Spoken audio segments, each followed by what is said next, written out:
Assalamualaikum warahmatullahi wabarakatuh. Salam sejahtera bagi kita sekalian. Salam, Om Swastiastu, Namo Buddhaya, salam kebajikan, salam presisi.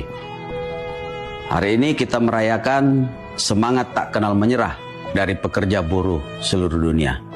Hari Buruh adalah pengingat bahwa setiap pekerjaan, besar atau kecil, memiliki peran penting dalam kemajuan kita bersama. Saya, Kapolda Sumatera Selatan, mengucapkan selamat Hari Buruh Internasional tanggal 1 Mei 2025. Mari rayakan Hari Buruh ini dengan aman, damai, dan kondusif. Semoga perjuangan dan dedikasi rekan-rekan buruh selalu menginspirasi dan membawa perubahan yang baik bagi kita semua. Terima kasih. Wassalamualaikum warahmatullahi wabarakatuh.